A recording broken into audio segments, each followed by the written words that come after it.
Bienvenidos al canal de Betania Guadalajara. Estamos en la sección de devocionales y quiero dejarte una reflexión más en este día con el propósito de procurar darte la bendición que desde aquí podemos darte, especialmente a aquellos hermanos de Betania de Guadalajara que nos ven de forma directa, pero también aquellos que por razones diferentes se conecten en el canal durante cualquier momento de este día o de otros días, puesto que queda grabado ahí para siempre que YouTube exista. Así que bienvenidos al canal una vez más. Y entraremos una reflexión que le he puesto el nombre como introducción: mirad que nadie os engañe. Una frase que Jesús le dijo a sus discípulos en un texto bíblico que vamos a leer inmediatamente y sobre él vamos a reflexionar en este día.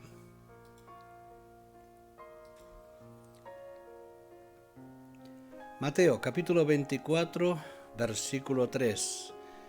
Jesús le dijo a sus discípulos después de salir del templo, y ya van a ver ustedes los textos anteriores, que se alegraban y se gozaban del templo, y les dijo que ese templo desaparecería, pero lo que vamos a reflexionar es a partir de este momento. Dice que estando sentado en el monte de los olivos, los discípulos se le acercaron aparte, diciendo: dinos, ¿cuándo serán estas cosas?, refiriéndose a todo lo que Jesús les había hablado del futuro.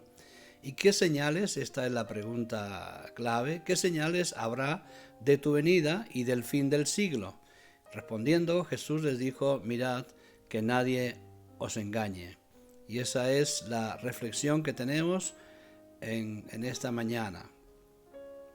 Los discípulos estaban interesados en saber los tiempos que acontecerían, las cosas que les estaba anunciando.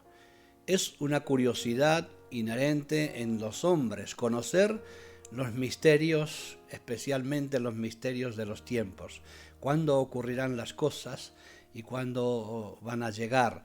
Y por lo tanto hay tantos y tantos adivinos y de falsos maestros que campan a sus anchas por este mundo de Dios, porque hay ese anhelo, esa necesidad, ese deseo de conocer los tiempos, el cumplimiento de los tiempos. Vamos a adivinos y vamos a consultorías para ver si alguien nos puede profetizar. También los profetas. Es una afición muy reconocida en este tiempo. La gente quiere saber qué va a acontecer en su vida, porque la paciencia no es precisamente una de nuestras más gloriosas virtudes. Así que, especialmente cuando acontecen fenómenos extraordinarios como el que tenemos ahora del COVID, o como ha habido otros años y ha habido otros muchísimos anteriores extraordinarios acontecimientos que a la gente les interesaba conocer qué es lo que iba a pasar, es que la gente busca respuestas, y aunque en general, después cuando hay respuestas, pues la mayoría no las creen. ¿Por qué? Pues porque hay diferentes opiniones, diferentes puntos de vista, y al final nos quedamos de nuevo con la duda de saber qué es lo que va a acontecer en el tiempo.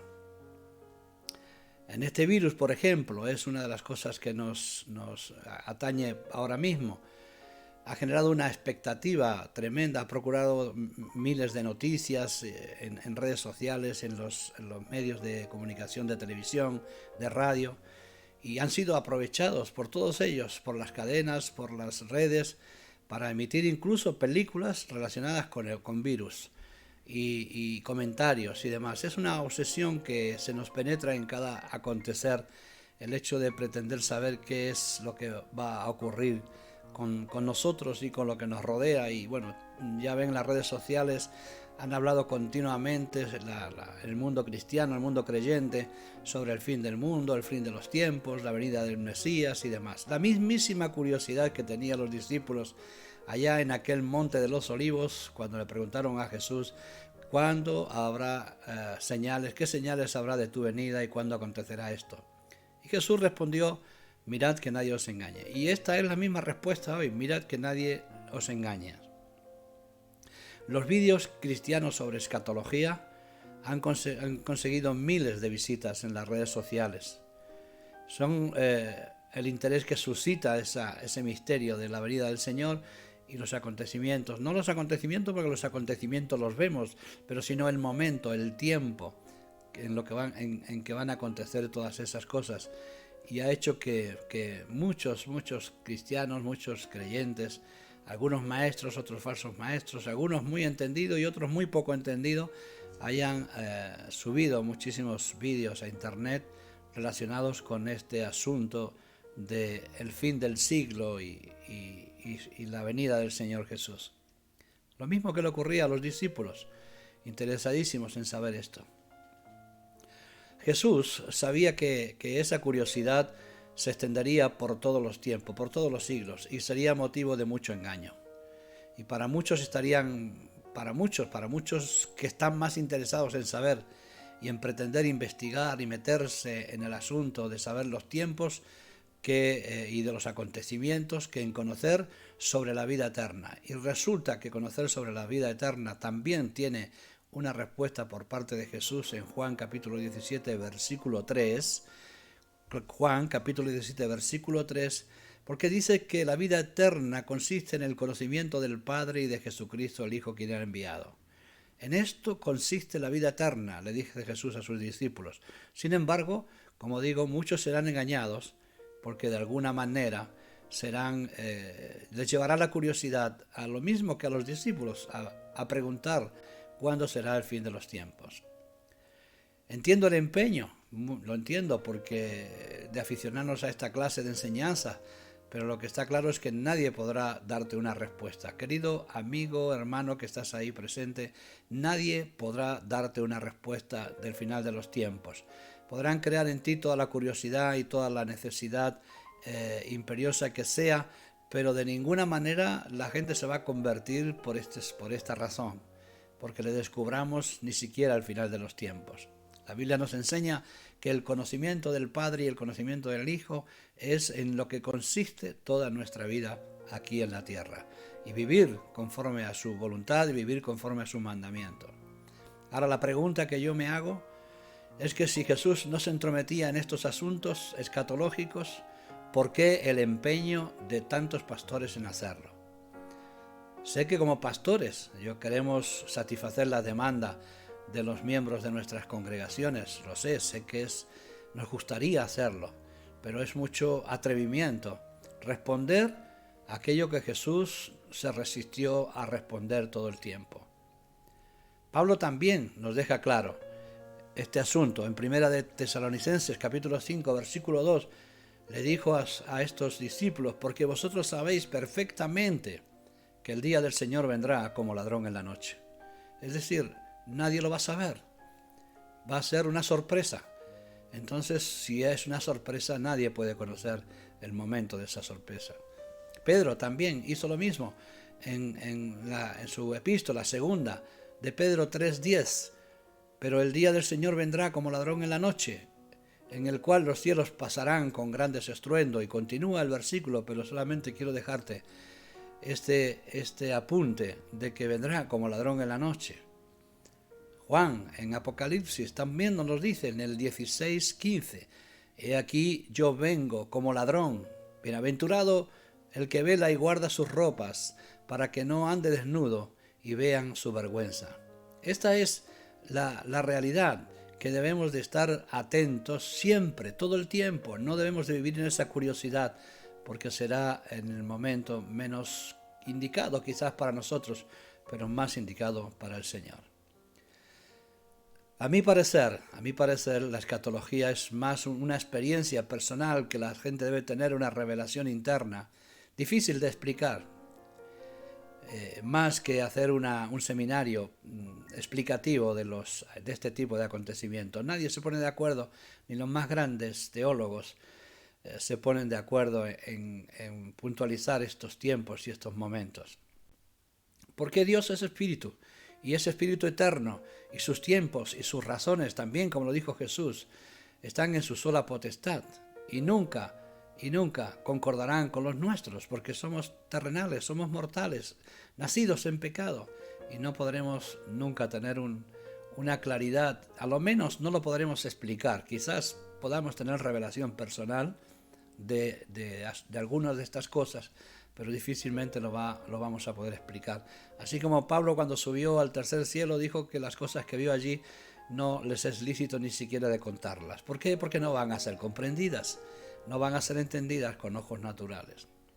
Así que Jesús dejó dicho también en Juan capítulo 3, versículo 12, hablando con Nicodemo: si os he dicho cosas terrenales y no creéis, ¿cómo creeréis si os dijere las celestiales? Queridos hermanos, estamos todavía tan verdes que no creemos ni siquiera las promesas terrenales, de que Dios estará con nosotros todo el tiempo hasta el fin del mundo, de que Jesús nos proveerá todo lo que necesitamos, de que teniendo sustento y abrigo estemos contentos, de que Él nos cubrirá y nos protegerá como la gallina protege a sus polluelos. Si no conocemos esto, ¿por qué ese afán de meternos en la vida celestial si no somos capaces de creer las terrenales? Esto es palabras de Jesús, y con esto Jesús nos deja claro que primero debemos ceñirnos a nuestro caminar en la tierra y a creer todo lo que nos concierne en ella, como es, por ejemplo, la concordia, la fraternidad con los hermanos, la devoción en el templo, la dedicación a la obra de Dios, el afecto, el cariño, el desprendernos del mundo. Todas estas cosas que son terrenales son todavía materias, asignaturas pendientes en muchísimos creyentes. Por lo tanto, esa es el llamado de Dios, esa es la reflexión que yo quiero dejarles en este día. También, al dejarnos claro Jesús la necesidad de ocuparnos de las cosas de la tierra, porque va a ser difícil que podamos entenderlas de los cielos o creerlas, se nos avisa de algo que ha ocurrido en todos los tiempos, siguiendo esa lectura de Mateo: porque vendrán muchos en mi nombre diciendo yo soy el Cristo, y a muchos van a engañar. Y oiréis de guerra, de rumores de guerra. Mirad que no os turbéis, porque es necesario que todo esto acontezca. Pero aún no es el fin, dice Jesús, porque levantarán nación contra nación, reino contra reino, y habrá pestes y hambres y terremotos en diferentes lugares, y todo esto será principios de dolores. Y esto lo hemos visto a través de la historia, que ha pasado tantas veces, estas catástrofes difíciles de entender, pero que realmente nos avisan de esto, de que van a ocurrir una y otra vez, pero al final la venida del Señor será una sorpresa como ladrón en la noche, y por lo tanto debemos de ocuparnos de los asuntos terrenales. Y nos dice al final de todo el texto que estamos leyendo que el que persevera hasta el fin, será salvo. La perseverancia es una consecuencia de la gracia de haber sido salvo, y por lo tanto los creyentes van a perseverar. Pero es verdad que estamos demasiado entretenidos con el asunto de la escatología y del fin de los tiempos y demás, y estamos un poco distraídos con respecto a guardar nuestra ropa para que no nos halle desnudo. Y esto significa que debemos de buscar la manera de usar mucho más tiempo para saber de nuestro Creador y de nuestro Salvador, y cómo no, de nuestro amigable Espíritu Santo y glorioso Espíritu Santo que vive con nosotros todos los días hasta el fin de nuestras vidas. Así que esta es la reflexión: mirad que nadie os engañe. Gracias por estar ahí. Vamos a orar para terminar, y con esto concluimos el devocional de hoy, que espero sea de tu bendición. Gracias, Señor, en el nombre de Jesús, por tu amor y misericordia derramada en esa gloriosa cruz, y deseamos, anhelamos que cualquiera que oiga, Señor, esta palabra, estamos hablando de ti, de Jesús, el Señor y el Salvador, el que vendrá como ladrón en la noche, el que vendrá para sorpresa de los que no te esperan, pero para gloriosa recepción de los que esperan tu venida, Señor. Queremos que bendigas, Señor, al mundo, la población, España, todas las naciones, y que derrames la bendición sobre cada uno, que despertemos a tu palabra, que seamos hombres y mujeres sabios y entendidos en que de alguna manera va a haber un final. Y no es una cosa que podamos evitar, pero sí, Señor, podemos estar atentos, dispuestos, despiertos para recibirte, viviendo cada día, Señor, conforme a tu voluntad. Gracias, Padre. Derrama tu bendición sobre la Iglesia, y que podamos perseverar hasta el fin como es tu deseo. Amén. Muy bien, pues gracias por estar ahí una vez más. Quiero desearos bendición. Se me ha caído en la pantalla, así que he tenido que agregar este pedacito, y por eso veréis que hay una diferencia más o menos en la imagen, pero es simplemente porque se me cayó abajo la cámara. Gracias por estar ahí. Os dejo el link final, os dejo el título final para que acabemos con un poquito de música y los horarios que tenemos aquí en la iglesia por si en algún momento quieres visitarnos.